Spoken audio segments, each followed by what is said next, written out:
ಗೆ RCB ಅವರು ನಮ್ ಇವನ್ ತುಂಬಾ ಮಿಸ್ ಮಾಡ್ತಿದ್ದಾನ್ರಿ. ಅವ್ನು ಯಶ್ದಾಳ್ ಆಗೋದಿಲ್ಲ. ಏನೋ ಇತ್ತು ಅವ್ನ ಕೈಲಿ ಸ್ವಲ್ಪ ಲೋವರ್ ಬಾಲು ನಕಲ್ ಬಾಲ್ ಏನೋ ಅವ್ನ್ ಬಿಡ್ತಿದ್ದ ಬಾಣನ. ಏನೇನೋ ಮ್ಯಾಚ್ ತಿಂದಿದೆ ಆ ಚಟ್ನಿ ಇಡ್ಲಿ ವಡಾ ಚಟ್ನಿ ಇಡ್ಲಿ ವಡೆ ಚಟ್ನಿ ಸಾಂಬಾರು ಅವ್ರಿಬ್ರೆ ನಮ್ ಮ್ಯಾಚ್ ತಿಂದಿದ್ದು. ಹೊಡಿಬೋದಿತ್ತು ಬಿಡ. ಕೃಣಾಲ್ ಪಾಂಡೆ ಆಲ್ಮೋಸ್ಟ್ 2 6 ತಂದು ಈಸಿ ಮಾಡ್ಕೊಟ್ಟಿದ್ದ.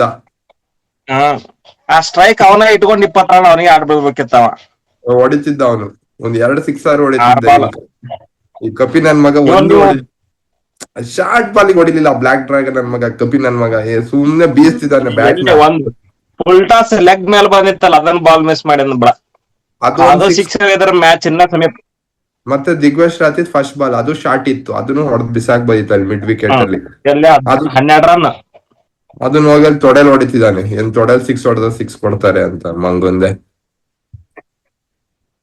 ಇನ್ನ ಎಲ್ಲ ಅವ್ನ್ ಪೊಂತಿದ್ದಾನೆ. ಕಾದ್ ನಮಗೆ ಬಗ್ಲಿಗೂಟ ಇಡ್ತಾನೆ. ಫಾರ್ಮ್ ರಿಕವರ್ ಆಗ್ಬೇಕಂದ್ರೆ RCB ಮ್ಯಾಚ್ ಬೇಕು ಅವನಿಗೆ. ಬರ್ತಾನೆ ಇಡ್ಡಾಟ ಇಟ್ಟ. ಮಿಚೆಲ್ ಮಾರ್ಷ್ ಅಂತೂ ಮುಲಾಜೆ ನೋಡ್ತಿಲ್ಲ. ಪಟ್ಟಿದಾರ ಒಂದ್ ಮಿಸ್ಟೇಕ್ ಮಾಡಿದ ನಿನ್ನೆ. ಏನು ಇವನು ಕುಲ್ಕರ್ನಿ ಕ್ಯಾಚ್ ಹಿಡಿಬಾರ್ದಿತ್ತವ. ಅದು ತಪ್ಪಾಯ್ತು. ಅವ್ನ ಇನ್ನೊಂದ್ ಸ್ವಲ್ಪ ದಾಟ್ಸ್ಬೇಕಿತ್ತು. ಅವನಿಂದಾನೇ ನಾವ್ ರನ್ ರೇಟ್ ಒಂಚೂರು ಕಮ್ಮಿ ಇತ್ತು.